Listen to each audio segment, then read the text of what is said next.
சிக்ஸ்த்தில் இயல் 2ல் முதல் எழுத்தும் சார்பெழுத்தும்ங்கிற இலக்கண பகுதி பார்க்கலாம்.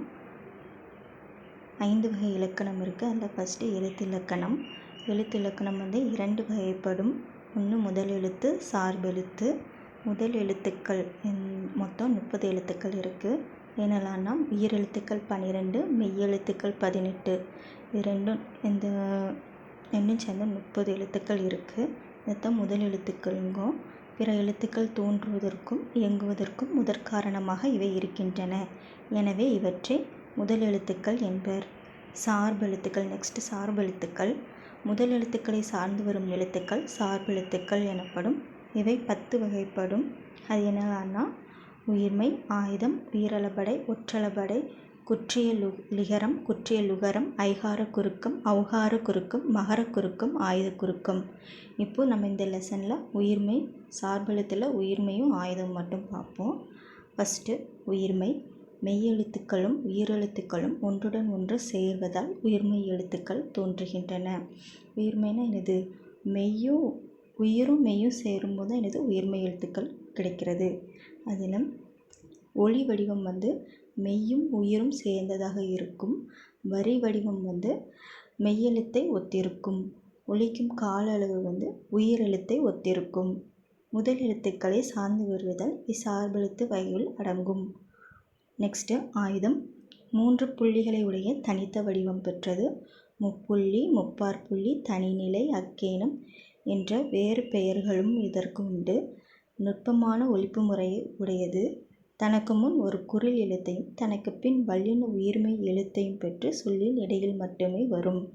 தனக்கு முன் ஒரு குறில் எழுத்தையும் தனக்கு பின் ஒரு வல்லின உயிர்மெய் எழுத்தையும் பெற்று, வல்லினம் எனது கசட தபர எழுத்தையும் பெற்று சொல்லின் இடையில் மட்டுமே வரும். தனித்து இயங்காது. முதல் எழுத்துக்கள் ஆகிய உயிரையும் மெய்யையும் சார்ந்து இயங்குவதால் ஆயுத எழுத்து சார்பெழுத்து ஆகும். நெக்ஸ்ட்டு புக் பேக் கொஸ்டின்ஸ் பார்ப்போம். கீழ்காணும் பத்தியை படித்து வினாக்களுக்கு விடை தருக. இது நம்ம சிலபஸில் கவர் ஆகுது. ஸோ இதை ஜஸ்ட் ரீட் பண்ணிக்கோங்க. கடல் என்னும் பொருள் தரும் வேறு சொற்களை திரட்டுக. கடல்னால் என்ன வரும்? பறவை, ஆழி அந்த மாதிரி வரும். தொடர்களை பிரித்து 2 தொடர்களாக எழுதுக. எடுத்துக்காட்டுக்கு ஒரு தொடர் கொடுத்துருக்காங்க. பல நாட்களாக மழை பெய்யாததால் பயிர்கள் வாடின. இதை 2 தொடரை எப்படி எழுதலாம்? பல நாட்களாக மழை பெய்யவில்லை, பயிர்கள் வாடின. அதே மாதிரி கபிலன் வேலை செய்ததால் களைப்பாக இருக்கிறான். கபிலன் வேலை செய்தான், களைப்பாக இருக்கிறான். இலக்கியா இனிமையாக பாடியதால் பரிசு பெற்றாள். இதை எப்படி எழுதலாம்? இலக்கியா இனிமையாக பாடினால் பரிசு பெற்றாள். பறந்து விரிந்து இருப்பதால் கடலுக்கு பறவை என்று பெயர். இலக்கிய மன்ற விழாவில் முகிலன் சிறப்பாக உரை ஆற்றினார். முத்து தம் பணி காரணமாக ஊருக்கு சென்றார். கலைமகள் தன் வீட்டு தோட்டத்தை பார்க்க வருமாறு தோழியை அழைத்தாள்.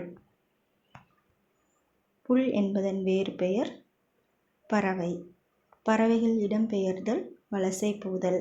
சரணாலயம் என்பதன் வேறு பெயர் புகலிடம். திங்கள் என்பதன் பொருள் நிலவு, கிழமை. நெக்ஸ்ட் கலைச்சொல். கண்டம் கான்டினென்ட், தட்பவெப்பநிலை கிளைமேட், வானிலை வெதர். தட்பவெப்பநிலை கிளைமேட், வானிலை வெதர். வலசை மைக்ரேஷன், புகலிடம் சாங்சுவரி, புவியீர்ப்பு புலம் கிராவிடேஷனல் ஃபீல்டு.